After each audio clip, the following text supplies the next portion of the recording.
In June 1972, a woman appeared in Cedars-Sinai Hospital in nothing but a white, blood-covered gown. Now, this in itself should not be too surprising, as people often have accidents nearby and come to the nearest hospital for medical attention.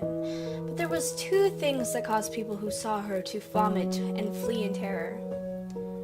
The first being that she wasn't exactly human. She resembled something close to a mannequin, but had the dexterity and fluidity of a normal human being. Her face was as flawless as a mannequin, devoid of eyebrows and smeared in makeup. There was a kitten clamped in her jaw, so unnaturally tight that no teeth could be seen, and the blood was still squirting out over her gown and onto the floor. She then pulled it out of her mouth, tossed it aside, and collapsed.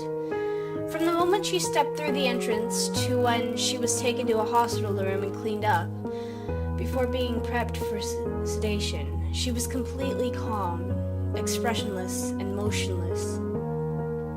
The doctors thought it best to restrain her until the authorities could arrive, and she did not protest. They were unable to get any kind of response from her, and the most staff members felt too uncomfortable to look directly at her for more than a few seconds. But the second the staff tried to sedate her, she fought back with extreme force. Two members of staff had to hold her down as her body rose up on the bed with that same blank expression. She turned her emotionless eyes toward the male doctor and did something unusual. She smiled.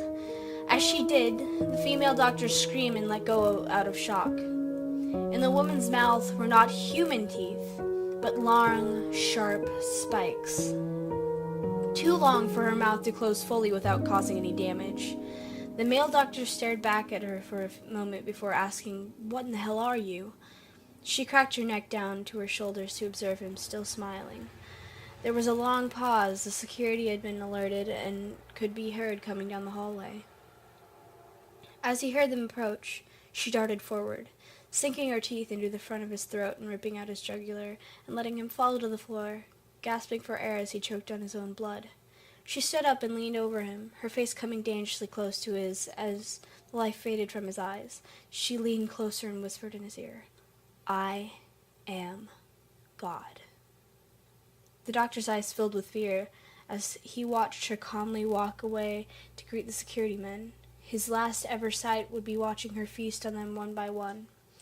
The female doctor who survived the incident named her the Expressionless. There was never a sighting of her again.